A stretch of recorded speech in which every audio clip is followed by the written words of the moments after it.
Gunsmoke, starring James Arness as Matt Dillon. All right, let's get the hell into Dodge. Mount your horses and get ready for a wild ride, because today we're revisiting Gunsmoke, the sweeping Western drama that's been called America's own Iliad and the Odyssey. For 2 decades, from 1955 to 1975, Gunsmoke, which started out as a radio show, was appointment television for families around the nation. The TV version was slated to be canceled in 1967, but when President Lyndon B. Johnson reportedly told CBS he was a fan, they had to reevaluate. Moving the show from Saturdays to Mondays had adverse effects for the skipper and company, resulting in the cancellation of Gilligan's Island. Let's take a look back at the cast of Gunsmoke, then and now. Amanda Blake as Miss Kitty Russell. A lot of business goes down at the saloon, and that's where Miss Kitty Russell comes in. For almost 2 decades, Blake played everyone's favorite sassy redhead with a heart of gold. Miss Kitty and Matt Dillon were part of one of the first and longest-running will they, won't they relationships, to the point the show made fun of it. Amanda Blake was so iconic that the National Cowboy and Western Heritage Museum inducted her into the Hall of Great Western Performers. Her personal life was a bit less of a steady success story. She was married 4 times, but while married to her 3rd husband, our saloon proprietress became famous for, what else? Being one of the first to successfully raise cheetahs in captivity. In fact, Blake entered semi-retirement early to focus on animal welfare. Unfortunately, her own health took a turn for the worse, and she died in 1989 when she was just 60 years old. Milburn Stone as Doc Adams. The doctor is in the house. Doc Adams, specifically. Someone had to patch up our rugged heroes after all the scraps they settled. Doc was a testy curmudgeon who stayed on the show for most of its duration. Stone comes from a whole family of artists. His cousin is character actress Madge Blake, who played Mrs. Cooper in nearly 100 episodes of Adam West's Batman, and his brother Joe actually wrote 2 episodes of Gunsmoke, Baker's Dozen in '67, and The Fugitives in '72. Now try to picture Doc in a barbershop quartet, because that's exactly where Stone started off before heading to Broadway. Gunsmoke fame came very late in his career and life, so Stone wrestled hard with CBS to make sure he received royalties. All that insisting paid off. Stone stuck with the show until it ended in '75, after which he was finally able to retire and enjoy the fruits of his labor. Although it is sad to say it lasted only 5 years before Stone died at 70, which is why Doc was not present in any of the Gunsmoke reunion films. Ken Curtis as Festus Hagen. Festus Hagen served as a structural replacement for the departure of Chester Good. Hagen brought something else to the deputy job: friendship and humor. The tough yet bumbling companion provided great amusement with his verbal feuds with Doc Adams. You old scutter! Curtis and Arness had plenty of time to bond early on, as Curtis had a few different roles in Gunsmoke before settling into Hagen permanently in Season 8. Out of the Marshal's 5 deputies, Festus held the title the longest, with a whopping 11 years under his floppy hat. After Gunsmoke, Curtis loaded up some more westerns, including 1983's Sam Elliott Led the Yellow Rose. If you haven't seen that nighttime soap, check it out. It's got one heck of a cast. He continued acting until he died at 74 years old in 1991, but his image lives on in a Festus Hagen statue in Clovis, California, where Curtis spent his later years. James Arness as Marshal Matt Dillon. Hold it, it's time to talk about the Marshal of Dodge City, Matt Dillon, Justice incarnate. He certainly evolved throughout Gunsmoke. Initially, Arness based the Marshal off his radio counterpart, but since Gunsmoke was America's longest-running action show until Law & Order, Arness had plenty of time to mold the character into his own.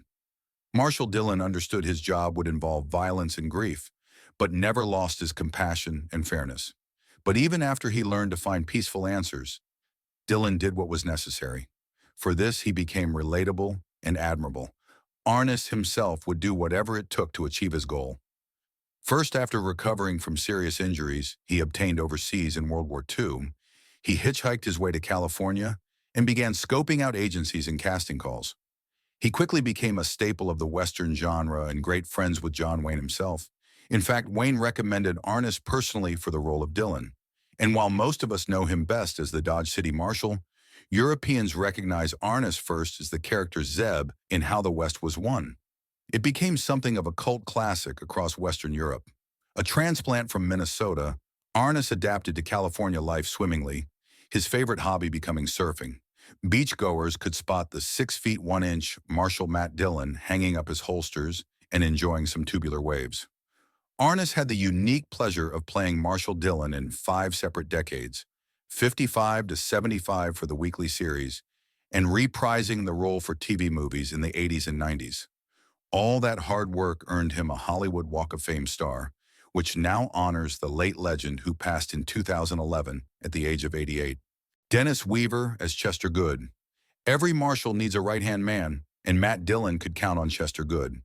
A devoted friend and partner, Weaver's Chester walked with a limp. Why? Because Weaver looked too much like the lead character, even next to James Arnis. Rumor has it that they would place a rock in his boot, making his limp more authentic.